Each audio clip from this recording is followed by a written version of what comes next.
Today I'm going to be talking about the new album by Midnight called Hellish Expectations, and we will find out if less is really more.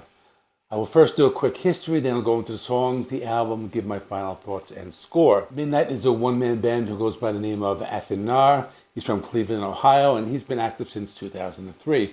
The band has released 6 albums. The last one was in 2022 called Let There Be Witchery, which I reviewed on this channel, and I will link in the end screen. There are 2 elements to this sound. There's that early black metal sound of Venom with the dark vocals and the speed metal sound of early Motorhead. I think at this point we can just call it blackened speed metal because there are other bands that play the same style.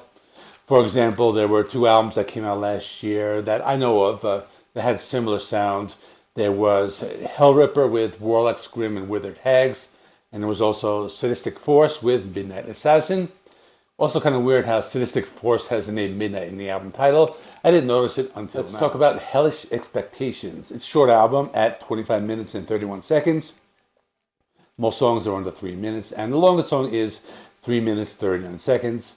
So let's see if they can make a good album with such a short runtime. I mean, back in the 60s, a typical Beatles album had a similar song runtime and album length. So let's talk about Midnight and let's talk about the tracks. The album opens with a long song at 3.5 minutes called Expect Total Hell. This is pretty straightforward speed metal. It's not very technical, but they give you what you would expect. The chorus is repetitive where he sings Expect Total Hell. There are also some guitar shredding in the song and isolated guitar parts. Thought it was a good opener. It was very representative of what will come on this album. Gas Scrape is next. This had more of a dirtier sound. It's still the same type of music with the heavy riffs and the fast drumming. The lyrics remind me of something from a Cannibal Corpse album or death metal in general. Just some simple, gory lyrics. Masked and Deadly is a song that appears to be about a serial killer who was on the loose. I heard more of that Motorhead sound in the song. Had a lot of those galloping guitar riffs and dark and nasty vocals. This is a song where there's a lot happening in under 3 minutes. There's some isolated guitar parts and some other stuff. I thought the first 3 songs were all pretty good and the songs were pretty catchy. Slave of the Blade is the shortest song, under 2 minutes. This has some of that punk rock energy and a driving rhythm. The song is called Slave to the Blade, but in the chorus he sings Slave of the Blade. I noticed there's a difference. It probably wasn't intentional.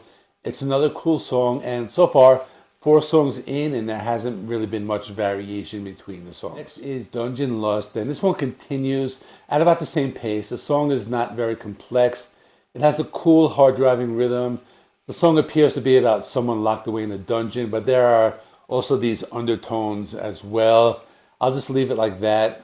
This is also one of the catchier songs in the album, and they also do some interesting things with sound effects, like the sound of chains hitting a wall or something like that. Savior is next, and this is just some Motorhead worship, some fast and heavy speed metal with the black metal style vocals.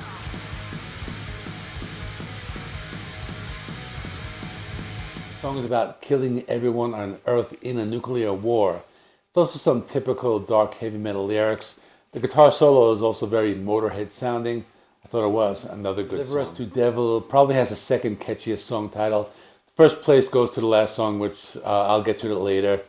Before I was saying some songs sounded like Motorhead, but I think this was more of a Venom sounding song. It has that standard satanic lyrics, that first wave black metal influences. This is one that's fast and heavy, just like the rest of the songs. Slaughter is next. I noticed the guitar tone sounded much different. It had a thicker sound, which appeared to be down-tuned. It was kind of like that old Celtic Frost guitar tone.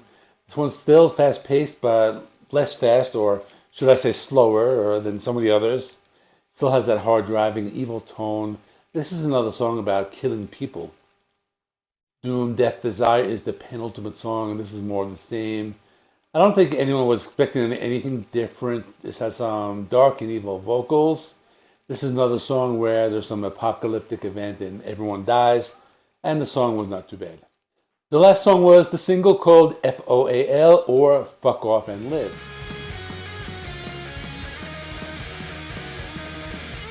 has the catchiest title on the album. This is just some pure speed metal. It's a fun song with fun lyrics. My understanding of the song is that he's telling someone he wants them to live and suffer on earth instead of dying and being at peace. I don't know, that's my interpretation. Anyway, it's just a fun Motorhead type of song. Now for my final thoughts. It's a fun album. It's short and to the point. It's the perfect album to take you to the gym and get on some type of cardio equipment and just enjoy the music while you're working out, or if you're maybe going out for a drive. I know I compared this band to Hellripper before, but this band does like in 2 minutes what Hellripper does in like 5 to 7 minutes. The songs were short and to the point. Midnight has been doing this for the last few albums, although I did see some longer songs from earlier albums. Anyway, it was a fun listen. My score is a 7.5 out of 10, just because he's not doing anything new, just sticking to a tried and true formula, but that's okay. Check out my review of Let There Be Witchery from 2022. I'll stick that right there. Please like this video. It helps me with the YouTube algorithm. Please subscribe if you have not already. I do rock and metal reviews. I do rankings and I do more. I will see you in the next one.